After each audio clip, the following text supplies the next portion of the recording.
Hello everyone.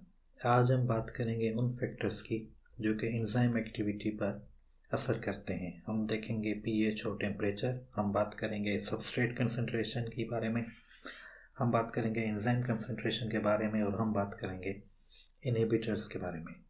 Let's start. सबसे पहले हम बात करें टेम्परेचर और पीएच के बारे में। एंजाइम्स को चाहिए एक ऑप्टिमम रेंज पीएच और टेम्परेचर की, और अगर पीएच और टेम्परेचर हो एक्सट्रीम, मिसाल के तौर पर पीएच हो बहुत ज़्यादा या बहुत कम, या टेम्परेचर हो बहुत ज़्यादा या बहुत कम, तो ये हो सकता है कि एंजाइम इनएक्टिव हो जाए, एंजाइम विल बी इनएक्टिव, या फिर एंजाइम डीनेचर हो जाए। अगर हम एग्जांपल लें पीएच की, तो हमारी जो पेप्सिन एंजाइम है जो कि सीक्रेट होती है स्टमक से, इसकी वर्किंग पीएच रेंज है 1.5 to 2, और ट्रिप्सिन जो कि स्मॉल इंटेस्टाइन से रिलीज होती है, इसकी वर्किंग रेंज है 7 to 9 pH। अगर हम टेम्परेचर का एग्जांपल लें, तो कुछ bacterial enzymes they are active at 90 degree centigrade, और हमारी एंजाइम्स, इंसानों की जो एंजाइम्स है वो एक्टिव होती हैं तकरीबन 50 डिग्री सेंटीग्रेड तक। अब हम बात करें सबस्ट्रेट कंसंट्रेशन की। फॉर एग्जांपल आपके पास एंजाइम की एक फिक्स्ड कंसंट्रेशन है, you have enzyme eight fixed constant concentration and you increase the substrate concentration, और इसमें आप सबस्ट्रेट की कंसंट्रेशन बढ़ाते जाएं। इसका नतीजा ये होगा कि आपके पास प्रोडक्ट फॉर्मेशन विल इंक्रीज, और एक पॉइंट वो आएगी कि product formation will remain the same. अगर हम इसे ग्राफ में रिप्रेजेंट करें, तो जब आप सबस्ट्रेट की कंसंट्रेशन बढ़ाएंगे तो आपका प्रोडक्ट भी बढ़ना शुरू हो जाएगा, और एक पॉइंट वो आएगा कि प्रोडक्ट फॉर्मेशन सेम रहेगी। मिसाल के तौर पर आपके पास है एंजाइम, सबस्ट्रेट, और एंजाइम बाइंड हो रही है सबस्ट्रेट के साथ, और एंजाइम बना रही है प्रोडक्ट। अगर हम इसकी एक विजुअल रिप्रेजेंटेशन भी लें, तो आपके पास है एंजाइम की एक फिक्स्ड कंसंट्रेशन, और इसमें आप सबस्ट्रेट ज़्यादा डाल रहे हैं, तो आपका प्रोडक्ट बनना भी शुरू हो गया। आपने ज़्यादा सबस्ट्रेट डाली तो आपको ज़्यादा प्रोडक्ट मिला, और एक पॉइंट वो आई कि प्रोडक्ट है मैक्सिमम, प्रोडक्ट मैक्सिमम बन रहा है। इस पॉइंट पर आप सबस्ट्रेट की कंसंट्रेशन भले ही बहुत ज़्यादा बढ़ा दें, लेकिन आपकी प्रोडक्ट की जो फॉर्मेशन है वो सेम रहेगी, product formation will remain same. ऐसा क्यों हो रहा है? ऐसा इसलिए हो रहा है क्योंकि एंजाइम की जितनी भी एक्टिव साइट्स थी, अब वो सारी ऑक्यूपाई हो गई हैं। All active sites are occupied, और इस ग्राफ में ये पॉइंट है यहाँ पर कि all active sites are occupied. आपके पास जितनी भी एक्टिव साइट्स थी उन सब पर सबस्ट्रेट है, और वो सब सेम अमाउंट ऑफ प्रोडक्ट बना रही हैं। तो आपकी जो प्रोडक्ट फॉर्मेशन है वो अब सेम है, वो अब बढ़ नहीं रही है। उसे जितना भी बढ़ना था वो बढ़ चुकी। और अगर आप एंजाइम की कंसंट्रेशन बढ़ाएं, फॉर एग्जांपल आपके पास है substrate and you increase enzyme concentration, इसका नतीजा ये होगा कि प्रोडक्ट फॉर्मेशन विल इंक्रीज। जैसा कि इस एग्जांपल में आपके पास है सबस्ट्रेट, आप बढ़ा रहे हैं एंजाइम कंसंट्रेशन, तो आपका प्रोडक्ट ज़्यादा बनेगा, more product will be formed। और अगर ये प्रोडक्ट ज़्यादा बन जाए कि if the product is maximum, तो ये जो प्रोडक्ट है ये एंजाइम को इनहिबिट कर देगा। The product will inhibit the enzyme. इसे कहते हैं प्रोडक्ट इनहिबिशन। एंजाइम्स को नेचुरल सिस्टम में रेगुलेट करने के लिए ये एक तरह का तरीका है। ये प्रोडक्ट हो सकता है कि अपनी ही एंजाइम को इनहिबिट करे, ये प्रोडक्ट में इनहिबिट इट्स ओन एंजाइम, या फिर some other enzyme.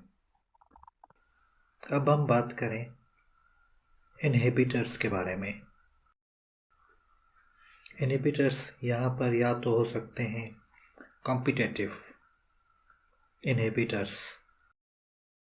Competitive inhibitors वो हैं जो कि एक्टिव साइट के लिए compete करें सबस्ट्रेट के साथ।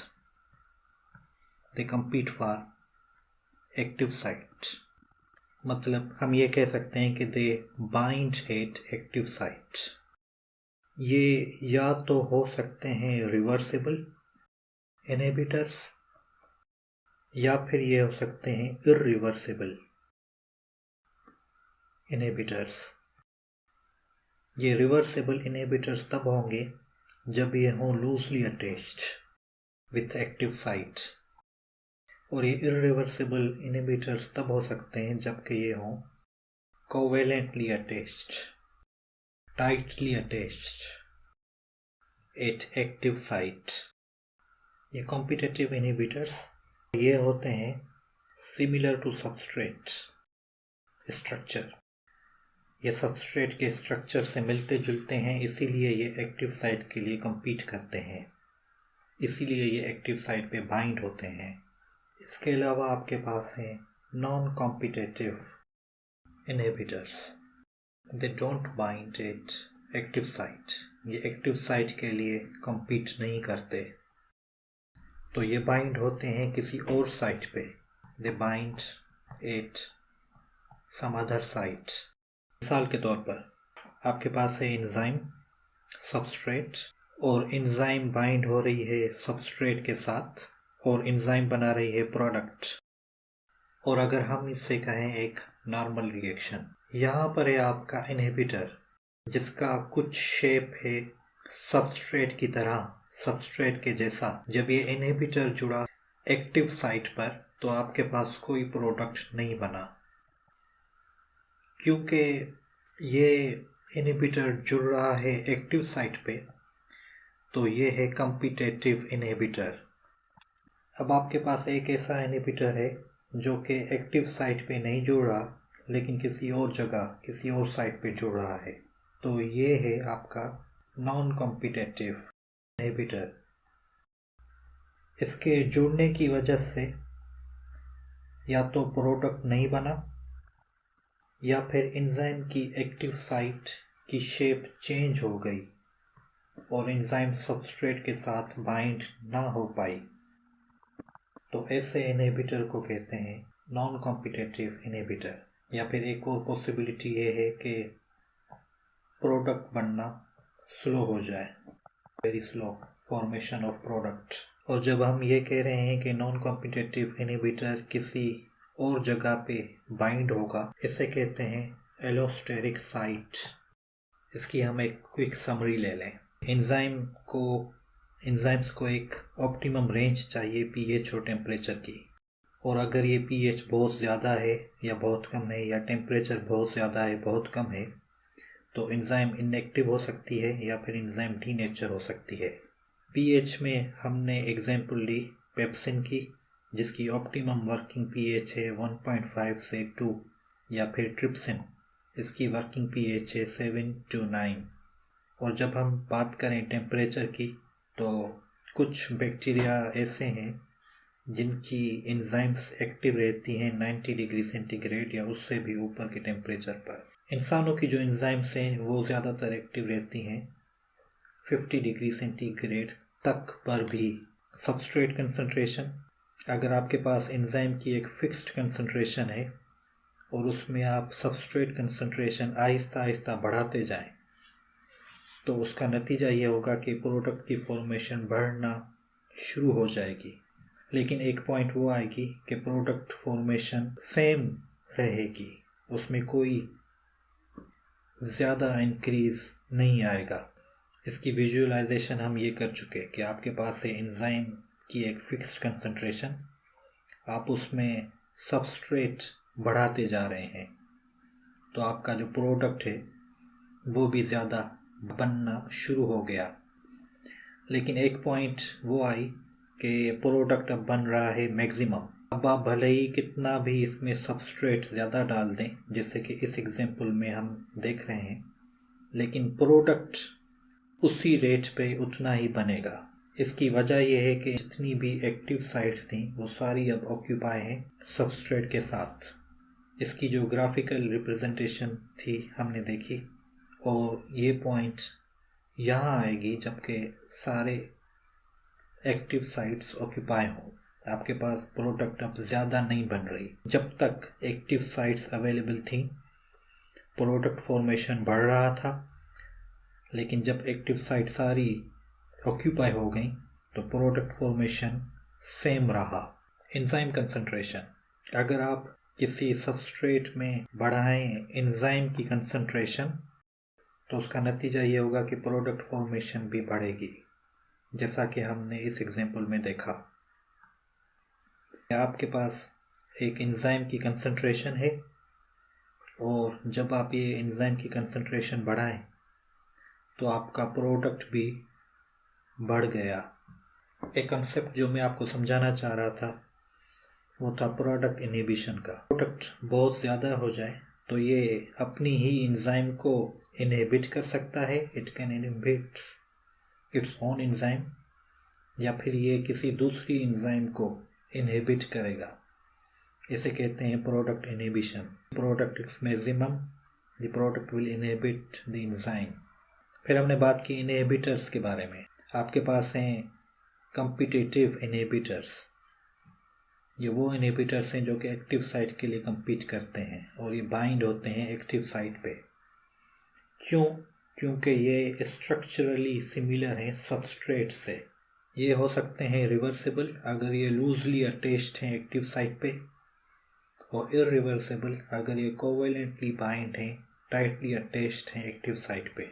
नॉन कॉम्पिटिटिव इनहिबिटर्स वो हैं जो कि एक्टिव साइट पे बाइंड नहीं होते, ये किसी दूसरी ही साइट पे बाइंड होते हैं और उस दूसरी साइट को कहते हैं एलोस्टेरिक साइट। मिसाल के तौर पर यहाँ पर यह है आपका एक नॉर्मल रिएक्शन जिसमें कि एंजाइम बाइंड हो रही है सबस्ट्रेट के साथ और बना रही है प्रोडक्ट, और अगर कुछ ऐसा सब्सटेंस है जो जिसका कि स्ट्रक्चर किसी तरह से सबस्ट्रेट से मिलता जुलता है तो ये भी एक्टिव साइट पे बाइंड हो सकता है और आपके पास कोई भी प्रोडक्ट ना बने, ये एंजाइम को इनहिबिट कर दे, तो ये हो गया competitive inhibitor. Non competitive inhibitor ये किसी दूसरी साइट पे जुड़ेगा जिसे कहेंगे एलोस्टेरिक साइट। ये प्रोडक्ट फॉर्मेशन को या तो बहुत स्लो कर सकता है या फिर कोई भी प्रोडक्ट ना बने, या फिर इसके बाइंडिंग की वजह से एक्टिव साइट की शेप चेंज हो जाए और सबस्ट्रेट बाइंड ना हो पाए। तो ये थे वो फैक्टर्स जो कि एंजाइम को अफेक्ट करते हैं। मुझे उम्मीद है कि आपकी लर्निंग में कुछ इजाफा हुआ। सी यू नेक्स्ट टाइम।